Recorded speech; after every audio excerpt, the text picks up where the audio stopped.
वालेकुम रहमतुल्लाहि व बरकातुहू। वालेकुम सलाम व रहमतुल्लाहि व बरकातुहू। तो प्यारे बच्चों, आज हम दूसरा टेंस पास्ट इंडेफिनिट टेंस करने जा रहे हैं। जैसे कि मैंने पिछले लेक्चर में आप लोगों को प्रेजेंट इंडेफिनिट टेंस के बारे में डिटेल में बताया था, तो अब मैं पास्ट इंडेफिनिट टेंस के बारे में बताना चाहूँगा। पास्ट बेटा जी माजी को कहते हैं और माजी गुजरे हुए ज़माने को कहते हैं। इंडेफिनिट मुतलक को कहते हैं और टेंस ज़माने को कहते हैं, फेल को कहते हैं। इसी तरह फेल माजी मुतलक इसका नाम है। इसकी सबसे पहले हम डेफिनेशन करते हैं। तारीफ,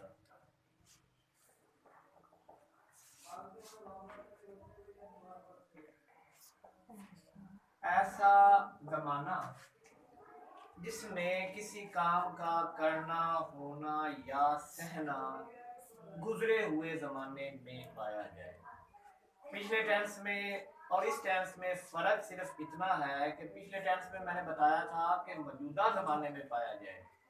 इस टेंस में बताया जा रहा है कि गुजरे हुए ज़माने में काम पाया जाए, और कोई फ़र्क नहीं है। ऐसा ज़माना जिस में किसी काम का करना, होना या सहना गुजरे हुए ज़माने में पाया जाए, उसे उर्दू में फेल माजी मुतलक और अंग्रेजी में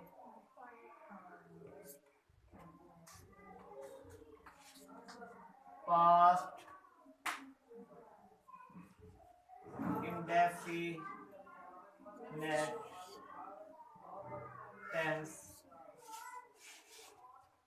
कहते हैं। जैसे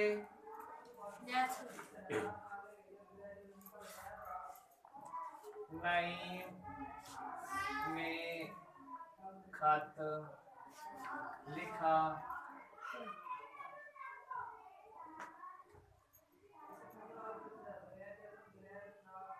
अमजद ने पानी पिया, वगैरह। तो पहले बच्चों, इस टेंस में गुजरे हुए ज़माने में काम हो चुका होगा। जैसे कि नईम ने खत लिखा, पता नहीं कब लिखा।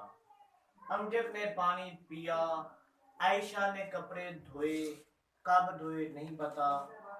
और नजमा ने नमाज अदा की। ठीक है। तारीफ के बाद अब हम चलते हैं पहचान की तरफ। इसकी पहचान क्या है, हमें कैसे पता चलेगा कि ये कौन सा टेंस है। उर्दू फिक्रे के आखिर में अलीफ, ये छोटी ये बड़ी आए उर्दू में, तो आपने समझ लेना है कि ये पास्ट इंडेफिनिट टेंस है। आगे आगे मुस्बत फिक्रात बनाने का तरीका। मुस्बत फिक्रात बनाने का तरीका।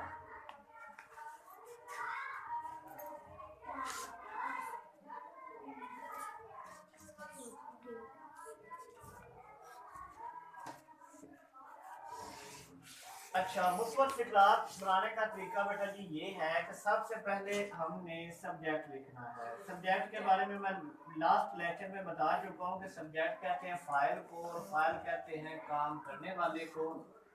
इसके बाद यहाँ वर्ब की सेकंड फॉर्म लगानी है। पिछले टेंस में आपने पहली फॉर्म लगाई थी, उसके साथ एस या एस का इजाफा किया था और मैंने बताया था कि एस या एस का इजाफा किन के साथ करना है और किन के साथ नहीं करना। याद दहानी के लिए कि जो ही, शी, इट या वहद नाम से शुरू हो उसके साथ हमने एस या एस का इजाफा करना था, बकिया के साथ नहीं करना था। और अगला जो रूल था वो ये बताया था कि एस किन के साथ लगाना है और ई एस किन के साथ लगाना है। तो मैंने बताया था कि C H, S H, S double S, O X या जी आ जाए उनके साथ हमने ई एस का इजाफा करना था, बकिया के साथ एस का इजाफा करना था। लेकिन यहाँ इस टेंस में आपने वर्ब की दूसरी फॉर्म लगानी है और ये वाहिद टेंस है जिसमें दूसरी वर्ब की फॉर्म आनी है और कोई भी टेंस नहीं है। 12 टेंस टोटल है तो उनमें से और कोई टेंस नहीं है जिसमें हमने दूसरी फॉर्म का इस्तेमाल करना हो।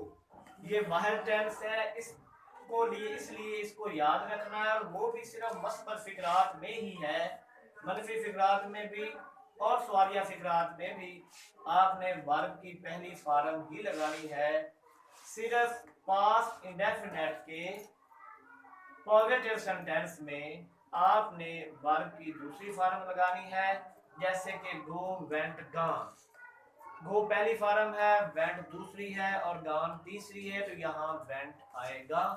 ठीक है बेटा जी। तो वर्ब की दूसरी फॉर्म के बाद आपने ऑब्जेक्ट लिख देना है और ऑब्जेक्ट के बारे में आप लोगों को बता चुका हूं कि ऑब्जेक्ट किसे कहते हैं।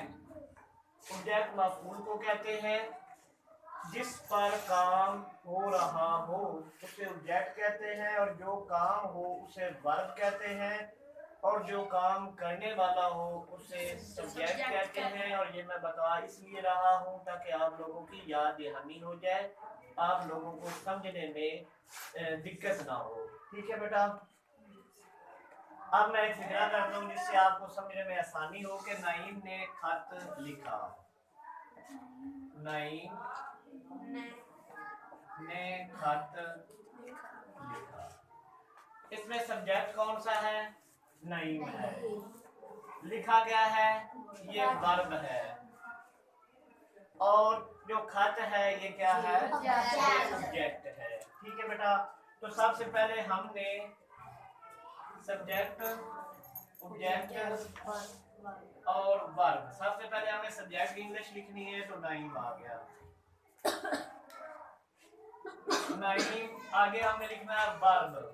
वर्ब लिखने के इंग्लिश में कहते हैं राइट, और राइट की दूसरी फॉर्म है रोट। Right, road, written. तो यहाँ हम दूसरी फॉर्म लगाएंगे नईम रोट, और क्या लिखना है? A letter. Naeem wrote a letter. Last time पिछले टेंस में हमने यहाँ राइट लिखना था, एस या एस का इजाफा करना था या नहीं करना था, लेकिन यहाँ हमने दूसरी फॉर्म लगानी है तमाम मुस्बत फिक्रात में और बात खत्म। Is it clear? इस बात की समझ आ गई बेटा? चलिए अब मैं चलता हूँ मनफी फिक्रात बनाने का तरीके की तरफ। मनफी फिक्रात बनाने का तरीका।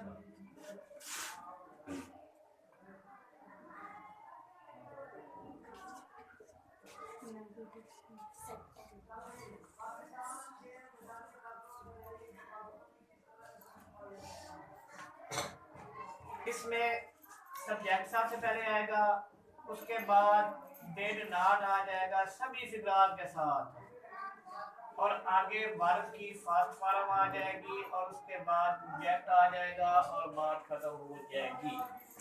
मैंने बताया था कि पहले टेंस की समझ आ गई तो दूसरे टेंसों की समझ आ जाएगी।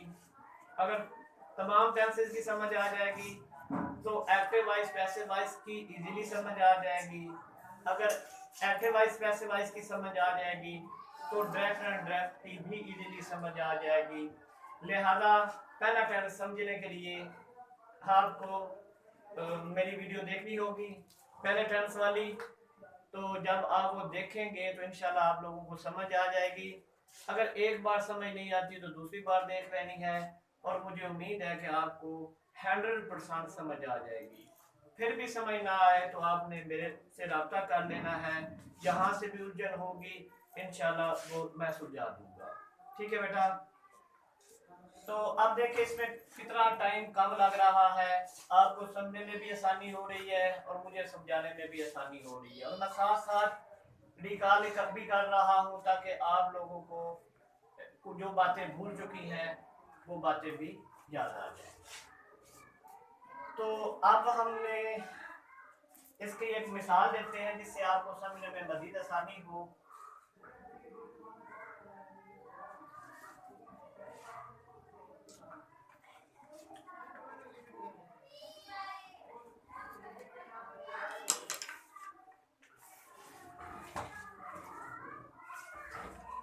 मैंने पानी नहीं पिया। ये सब्जेक्ट है बेटा जी, ये पिया वर्ब है, और जो पानी है ये ऑब्जेक्ट है। इस बात को आपके इल्म में होना चाहिए। अब सबसे पहले हमने सब्जेक्ट का करना है, तो यहाँ आई आ जाएगा। उसके बाद पिछले टेंस में हमने डू नॉट और डज नॉट का इस्तेमाल किया था, और आपको याद होगा कि ही शी इट या वाहिद नाम के साथ हमने डज नॉट लगाना था, बकिया के साथ डू नॉट लगाना था। लेकिन यहाँ ये टेंशन नहीं है, हर फिक्रे के साथ ही डिड नॉट लगाना है, और जिस फिक्रे में डिड नॉट आ जाए तो आपको समझ आ जानी चाहिए कि ये पास्ट इंडेफिनिट टेंस है।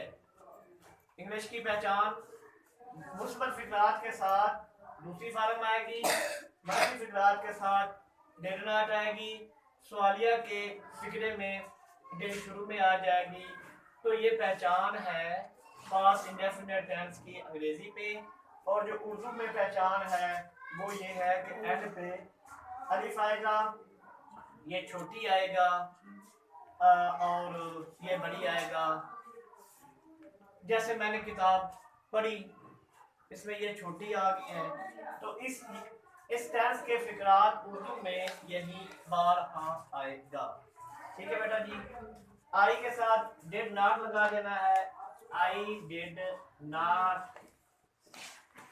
पीने की इंग्लिश क्या है बेटा जी? ड्रिंक, DRINK, ड्रिंक और वाटर। अब आपके इल्म में होना चाहिए कि यहाँ दूसरी फार्म नहीं आई, पहली फार्म आई है।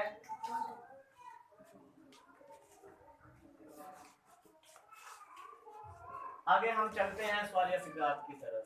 इस बात की समझ आ गई? तमाम फिक्रात के साथ डिड नॉट ही लगाना है। इब्तिदा में सब्जेक्ट करना है, फिर वर्ब और फिर ऑब्जेक्ट कर देना है। मेरा ख्याल है मैं इधर ही समझा देता हूँ ताकि आप लोगों को आसानी रहेगी। सवालिया फिक्रात बनाने का तरीका। सवालिया फिक्रात को इंग्लिश में इंटेरोगेटिव सेंटेंस कहते हैं। तो इसमें क्या आएगा? डिड बेटा जी फिक्रे के शुरू में आ जाएगा, उसके बाद सब्जेक्ट आएगा, फिर वर्ब की फर्स्ट फॉर्म आ जाएगी, फिर ऑब्जेक्ट आ जाएगा, और आखिर में सवालिया निशान आप लोगों ने नहीं भूलना। इफ आप जो है ना पहचान बनाने का तरीका भी याद कर सकते हैं। पहले डिड, फिर सब्जेक्ट, फिर वर्ब की पहली फॉर्म, फिर ऑब्जेक्ट और फिर सवालिया निशान। जैसे कि क्या हमने टेलीविजन देखा।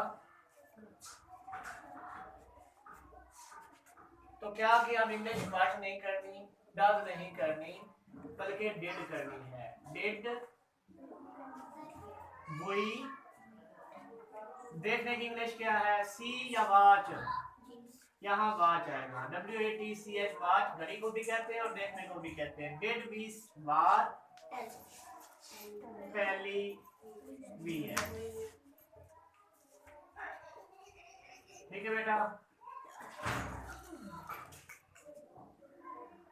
मुझे उम्मीद है कि आप लोगों को अच्छी तरह से समझ आ गई होगी।